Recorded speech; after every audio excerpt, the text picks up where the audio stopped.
এটা সিস্টেম আছে এরকম বুঝতে পারছি। সিস্টেম আছে, মানে আপনি দিলেই বুঝতে পারবেন, ঢোকাইলে আপনি বুঝতে পারবেন বুঝতে পারছি। ঢুকতে দেখি ইজিলি ঢুকে গেছে, প্রেস করবেন ঢুকে গেছে। গেল।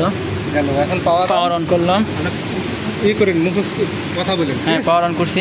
পাওয়ার অন টেস্ট অ্যান্ড টেস্ট আর RW হ্যাঁ, উইদিন শর্ট টাইমের মধ্যে প্রেস করতে হবে, তাহলে এখানে আসবে R1 আসছে। R1 হচ্ছে, এটা হচ্ছে R1 হচ্ছে দিয়া, জি ঠিক আছে। W2 হচ্ছে নিয়া, রিড আর রাইট। ইয়েস এটা হচ্ছে W হচ্ছে রিড, ইয়েস ঠিক আছে। আর 1 হচ্ছে রাইট, R হচ্ছে রাইট, এই যে R থাকবে, R হচ্ছে রাইট, রাইট। W তো হচ্ছে রিড। রিড এই প্রথমে নিতে হবে 12, 12টা হচ্ছে আমি W12 মেশিন থেকে আমি কাটে নেব, সেভ কাটে নেব, ঠিক আছে। মেশিন থেকে সেভ কাটে নেওয়ার জন্য 12 নম্বরটা হচ্ছে মেশিনের সিকোয়েন্স।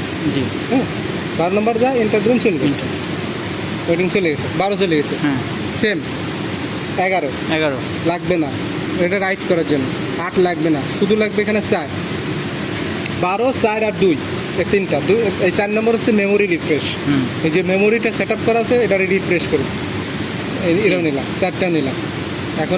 এখন আসেন 2 হচ্ছে অল প্রোগ্রাম। এখানে যতগুলো প্রোগ্রাম আছে প্রোগ্রামগুলো দেবে, যেগুলো আমরা প্রোগ্রামাইতে করছি এই প্রোগ্রামগুলো দিয়ে অল থাকলে অল, আর যদি 1 বাই 1 নিতে চান তাহলে 1 বাই 1 নিতে পারবেন, ঠিক আছে। অল থাকলে অল নিচ্ছেন। হ্যাঁ, অল মানে সব এখন যে কপি হয়ে যাবে। এটা হচ্ছে গেল শেষ, এটা শেষ। হ্যাঁ, শেষ।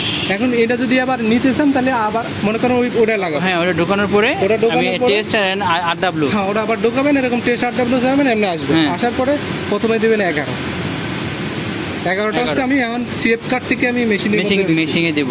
11 দিয়ে এন্টার দিলেই আপনি ও ইন চলে আসবে। ইন যখন মানে প্রসেসিং ইন আসবে তখন বন্ধ করে দেবেন। আবার চলে যাবেন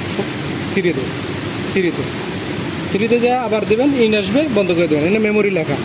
মানে ইন আসার পরে পাওয়ার অফ করতে হবে। হ্যাঁ, ইন আসলে পাওয়ার অফ করতে, আবার অটোমেটিক আসে না, আবার পাওয়ার আবার দিতে হবে। নেওয়ার সময় একবারে নেওয়া যায়, দেওয়ার সময় স্টেপ বাই স্টেপ। আবার 2তে যা, 1-এ যা, আবার সেভ। আবার দেখি এন্ড সেভ করতে হবে না পাওয়ার অফ করতে হবে? কিছুই করতে হবে না। ওনে যা এন্টার দেবেন, এখন অল লেখা আসবে, আবার এন্টার দেবেন, সব কপি হয়ে গেছে, টেস্ট দিয়ে বেরিয়ে যান, শেষ। মেশিনটা বন্ধ করে আবার সেভ কার্ড বের করে